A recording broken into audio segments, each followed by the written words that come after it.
Jack Beckman oil is going in my car, which is better than stickers for horsepower. Fucking Catalina wine mixer. It's the fucking Catalina wine mixer. It's the fucking Catalina wine mixer.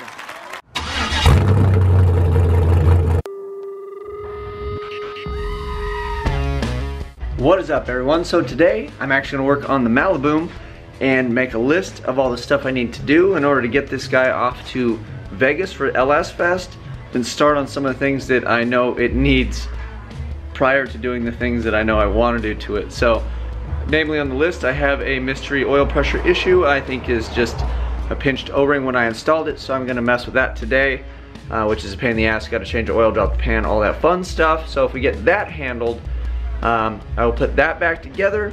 I have a coolant leak in the radiator, so once this is good, the mystery oil leak is solved and I don't need to start the car, I'm going to pull the radiator out, have that pressure tested probably on Monday, make sure there's nothing wrong with that.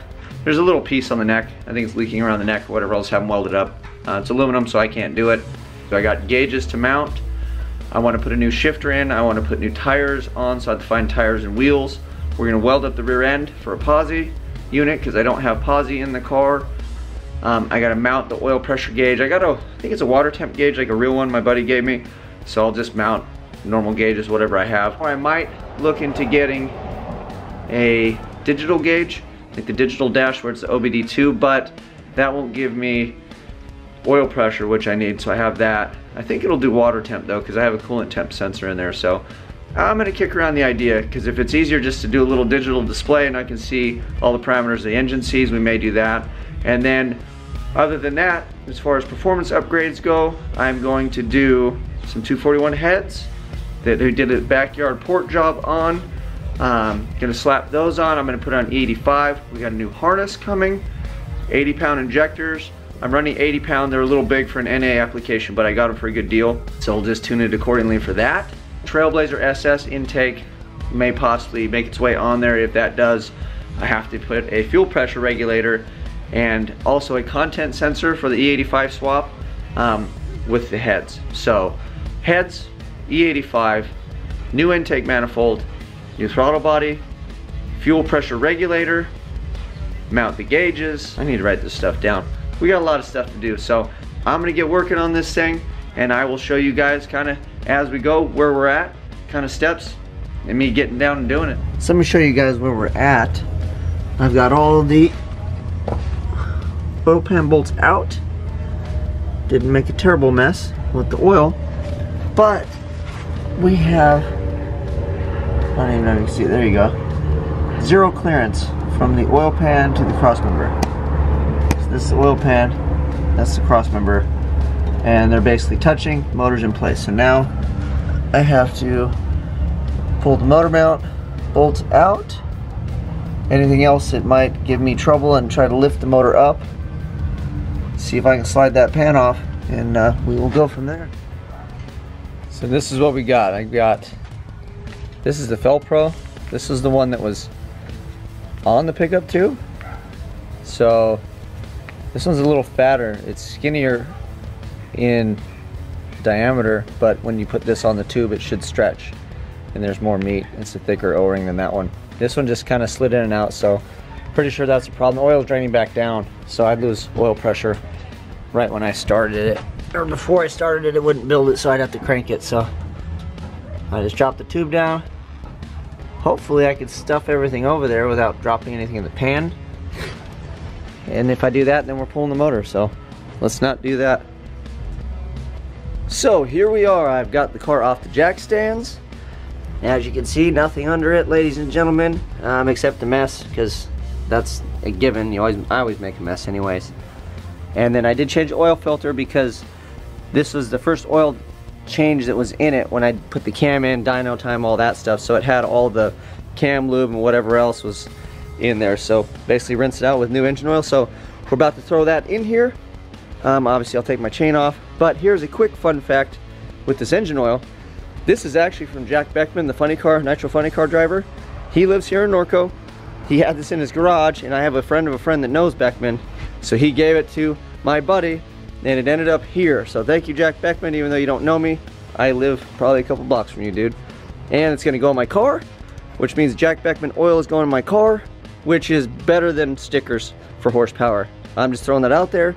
And then the problem I was having, the reason I changed this O-ring, by the way, is because I'd shut it off and the oil would leak down, and then I'd have to prime it every time before I fired it, so I wasn't dry starting it. So we got Jack Beckman oil, we got a new O-ring to seal up the pump, so we're gonna go fast. I mean, the oil's better than stickers, and stickers add horsepower. You can see how many stickers I got on this thing, you know, just adding away. So let's put oil in, prime it, and we'll see how we go. So I'm out here ready to rock and roll. I have to unplug the coils and turn it over to get the oil pressure up before I start it. You could start it, but that could result in a dry start.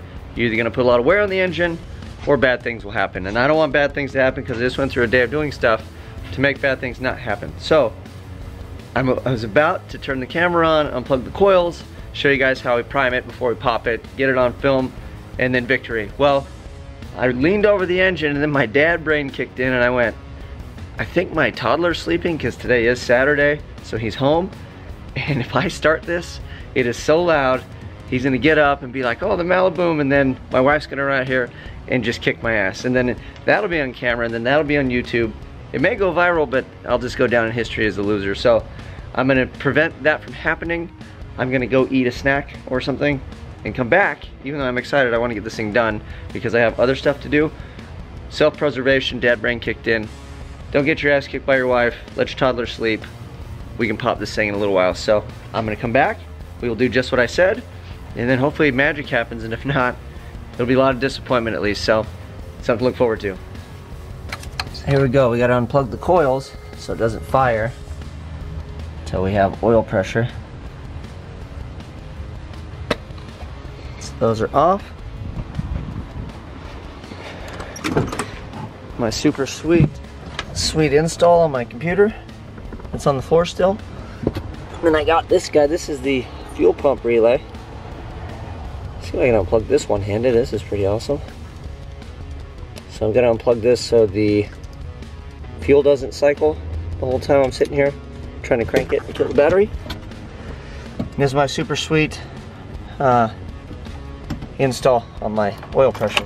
So we will crank it over and watch that, or we'll do that. It'll just do nothing because my battery terminal is awesomely corroded. Oh, there you go. Little twistaroo on that bad boy. Now we're gonna have some fire in the hole.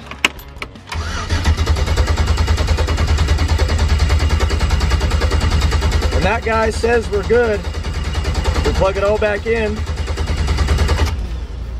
And then I'm gonna do short intervals so I don't burn the starter up, let it cool off for a second. But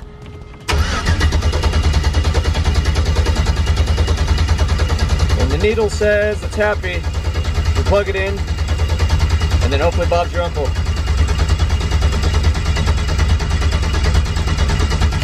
Oh, there we go.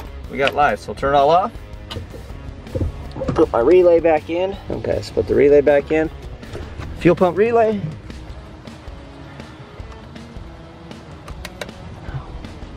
One coil bank in, two coil banks in.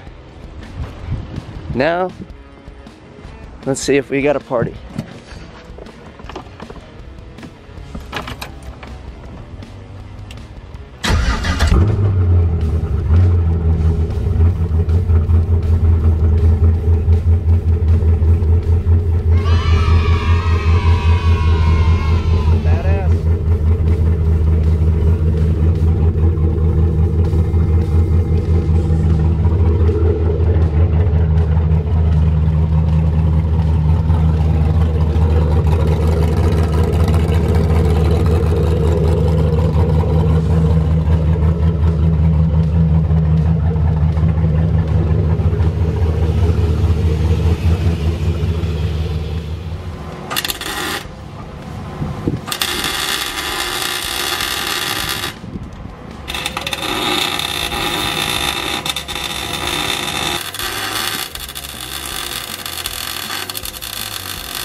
So I figured I'd share this with you. I siliconed this. I had the old gasket. I was going to silicone both sides and reuse it. I just put my bead of silicone down, and a gust of wind popped up, and I spot blasted some stuff on the car I have in there. So there's fine grained beach sand all over my driveway. It loaded up all inside my diff cover with all my fresh silicone, so that was pretty awesome.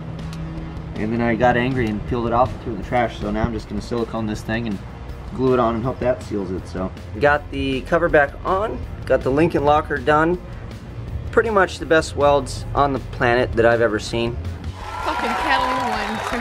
It's the fucking Catalina wine mixer. It's the fucking Catalina wine mixer. Pretty much TIG welded it with my MIG welder, but of course the batteries in the camera died, so I can't show that to you guys. So I'll just let you use your imagination.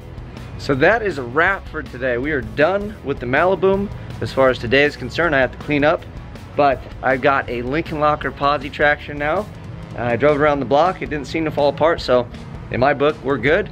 And then I replaced that O-ring. Oil pressure was bitching, so as long as it does the same thing, say tomorrow or the day after that, and we don't have oil pressure issues on start, we're money. So hope you guys enjoyed it.